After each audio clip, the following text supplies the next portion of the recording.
Bem-vindos a mais uma aula de ciências. Eu sou a professora Jéssica e na aula de hoje nós vamos conversar sobre os níveis de organização dos seres vivos. Vamos lá? Então, para a gente começar, como vocês podem ver aí na tela, nós podemos perceber que os seres vivos eles têm diferentes graus de organização. Ou seja, nós somos o resultado da reunião de unidades que são menores. E aí, antes de chegar a um organismo ou um indivíduo, como vocês estão vendo na imagem, antes de tudo, tem unidades bem menores. Começando aí pelos átomos, depois nós temos moléculas, organoides, células, tecidos, órgãos, sistemas, até chegar no resultado de um organismo ou de um indivíduo. Ou seja, a partir dessa imagem, como eu já disse para vocês, a gente pode perceber que à medida que os átomos vão se agrupando, vão se juntando, eles vão formar o que nós chamamos de moléculas. E aí, conforme as moléculas vão se agrupando também, desempenhando a mesma função, nós vamos ter o que nós chamamos de organoides.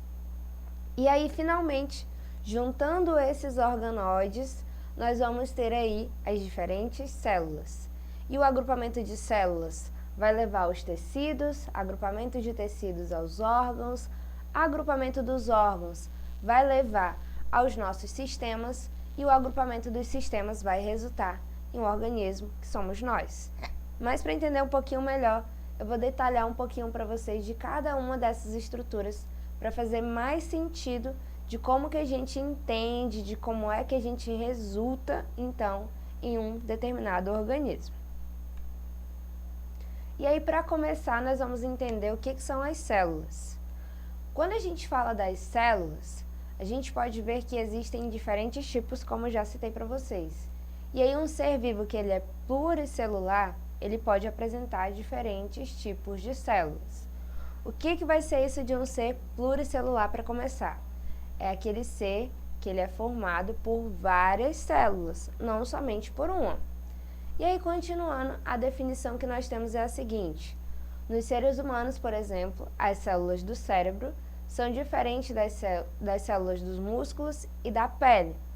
Ou seja, a depender da região que eu estou me referindo a essas células, elas precisam ter um formato específico para conseguir desempenhar o seu papel naquela determinada região.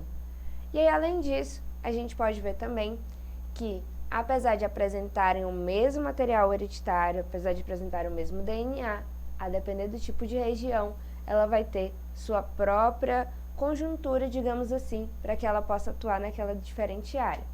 E essas diferentes funções, elas estão relacionadas aí, essas diferenças, elas estão relacionadas com a função que a célula vai desempenhar em cada parte do corpo. E para além de células, nós também vamos ter aí os tecidos, como eu já mencionei para vocês, porque lembra, do agrupamento de células eu vou ter os tecidos. E aí o que é importante a gente entender a respeito desses tecidos? A gente precisa entender que na maioria dos seres pluricelulares, que são os seres formados por muitas células, as células que vão apresentar aí estruturas e funções semelhantes, elas vão se reunir, vão se agrupar. E conforme elas se reúnem, elas vão formar os tecidos. E nós vamos ter diferentes tipos de tecidos a depender da região que eu estou me referindo. Eu tenho o tecido epitelial, que já tem a responsabilidade, a função de recobrir a superfície do corpo. Eu tenho o tecido muscular, que ele já vai ser formado por fibras, e essas fibras podem contrair em alguns momentos. Eu tenho também o tecido nervoso, que ele já vai ter células aí com projeção, que tem a possibilidade de transmissão de sinais elétricos. Tenho também o tecido ósseo, o tecido cartilaginoso, o sanguíneo, o conjuntivo. E aí nessa imagem vocês podem observar como, dependendo do tipo de região, ó, a apresentação desse tecido vai ser diferente. Porque se o tecido epitelial ele tem a função de recobrir, não tem como ele ser no mesmo formato do tecido que vai transmitir sinais elétricos, que é o caso do tecido nervoso. E aí a gente pode observar também que no tecido muscular, que é esse segundo círculo que aparece para vocês, esse tecido, além de ele contrair, ele também tem a possibilidade de relaxamento. Então, ele tem a possibilidade ou de estar contraído ou de estar relaxado, a depender do esforço que você faz em relação ao músculo que você possui. E aí, além dos tecidos, o que mais que a gente vai apresentar na nossa organização, além de células, além de tecidos? Nós também vamos possuir o que nós chamamos de órgãos. Cada partezinha do nosso corpo tem um órgão diferente. E aí, os tecidos, como eles vêm antes, a reunião deles vai configurar os órgãos. E os órgãos, eles são estruturas com funções específicas também. O tipo de tecido que compõe cada órgão está estritamente ligado à função que ele vai desempenhar. E aí está representando para vocês nessa imagem alguns dos órgãos que a gente tem. Está aparecendo aí para vocês a tireoide, o timo, o fígado, o estômago, o pâncreas, temos também aí o intestino. Está aparecendo aí para vocês que, a depender, se for o sistema reprodutor masculino, tem uma estrutura própria. Se for referente ao corpo feminino, vai ser o sistema reprodutor feminino. E nós vamos ter também aí o sistema excretor, os pulmões, os rins e vários outros órgãos. Como vocês podem ver, a depender do órgão que eu estou me referindo também, ele vai ter o próprio formato dele. Ele pode ser um pouco maior, pode ser um pouco menor. Depende muito da função que ele vai ter que desempenhar no corpo. E aí a gente pode observar também que o coração, ele vai ser formado por tecidos que são diferentes do tecido que vai formar os pulmões. E é só a gente pensar na função de cada um. O coração, ele vai funcionar como uma bomba. E essa bomba faz o quê? Essa bomba vai estar injetando sangue para todo o nosso corpo. Já quando a gente fala do pulmão, ele já está mais ligado aí ao nosso processo de respiração. E o que mais que é importante além das células, tecidos e órgãos? Lembra do que eu falei lá do início? Quando eu tenho um conjunto de órgãos, finalmente eu vou chegar aos meus sistemas.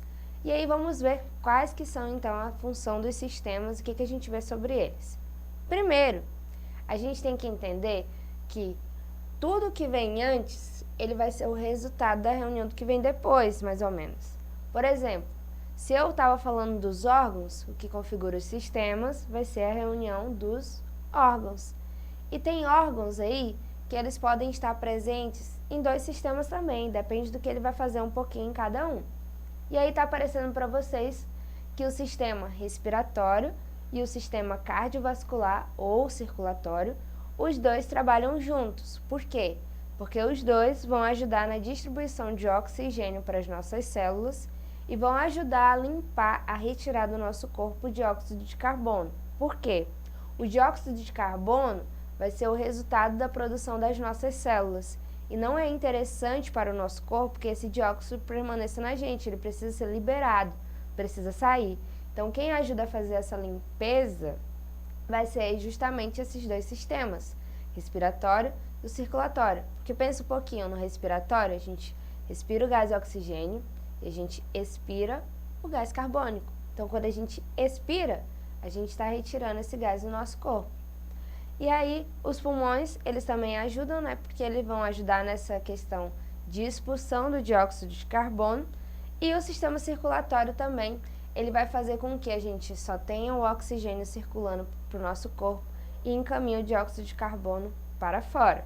Então, esses dois aí podem trabalhar juntos e a gente tem vários outros, como é o caso do endócrino e do nervoso.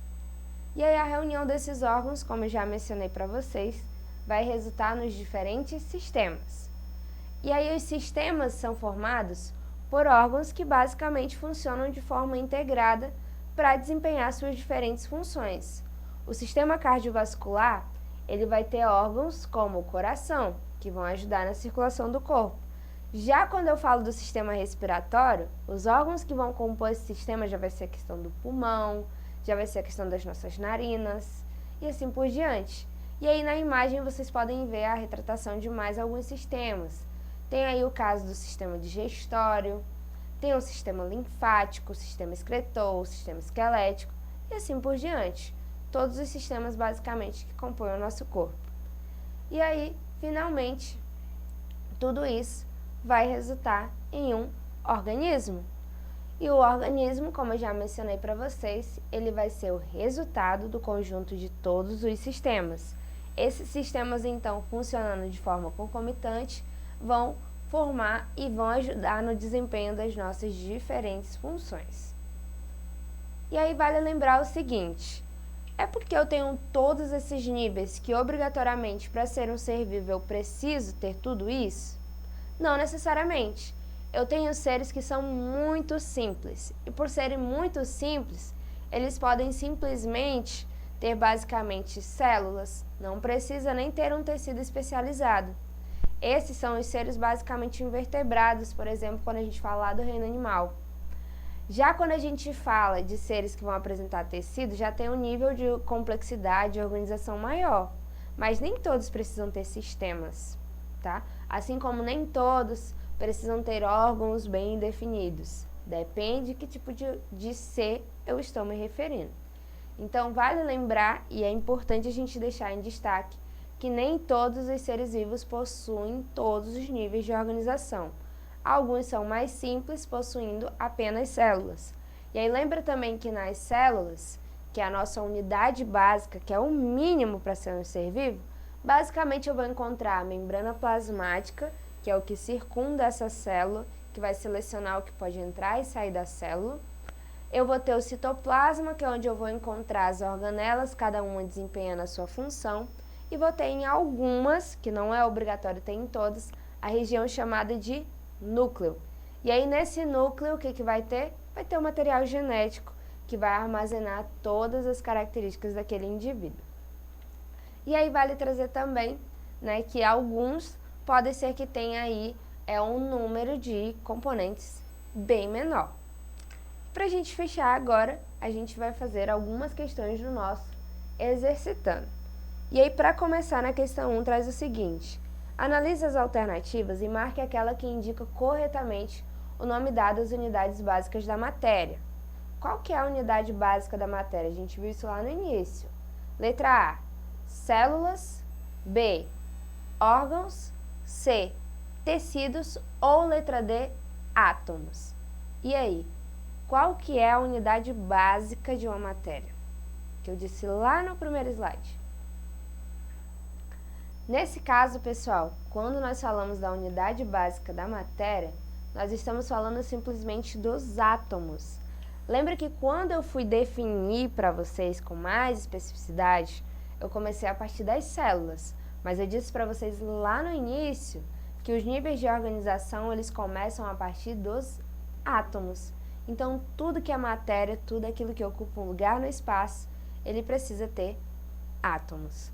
Já na nossa segunda questão, nós temos o seguinte: observe a seguir os níveis de organização de um ser vivo e marque a alternativa que contém os termos que substitui adequadamente os números 1, 2 e 3. Então, eu começo por célula. De célula, eu tenho uma substituição para fazer, depois mais uma, para finalmente chegar em sistema, e o resultado de sistemas vai resultar em quê? Letra A, número 1, tecido, 2, organismo e 3, corpo. Letra B, número 1, órgão, 2, tecido, 3, organismo. Letra C, 1, tecido, 2, órgão e 3, organismo. E letra D, 1, organela, 2, tecido e 3, corpo. E aí? Qual a alternativa correta em relação aos níveis de organização? Nesse caso, pessoal, a alternativa correta vai ser aí a letra C. Do conjunto de células eu tenho os tecidos, desses conjuntos de tecidos eu vou ter os órgãos, dos conjuntos de órgãos eu tenho o sistema e, finalmente, do conjunto de sistemas eu resulto em um organismo. Já na questão 3 eu tenho o seguinte: analise as alternativas e marque aquela que melhor descreve um órgão. Letra A. Órgãos são as unidades funcionais e estruturais de seres vivos. B. Órgãos são conjuntos de células semelhantes que desempenham uma função específica. C. Órgãos são estruturas formadas por 2 ou mais tecidos. Ou letra D. Órgãos são as partes básicas da matéria. E aí, o que a gente pode trazer sobre os órgãos? Nesse caso, a alternativa mais viável vai ser a letra C. Os órgãos, eles são resultado da formação de 2 ou mais tecidos. Lembra que de células eu tenho tecidos, de tecidos eu vou ter os órgãos. E aí, para fechar, a questão 4 diz o seguinte: nomeie os componentes básicos das células localizando na imagem. Então, o 1, que é essa parte mais de fora, o 2 vai chegando mais para a parte interna e o 3 o mais interno ainda. Nesse caso, pessoal, o número 1 vai ser a nossa membrana, o 2, citoplasma, e o 3, finalmente, o nosso material genético que fica armazenado no núcleo. Então, essa foi a nossa aula de hoje. Espero que vocês tenham compreendido. Vocês podem acessá-la mais vezes na plataforma Eduque. Até a próxima aula!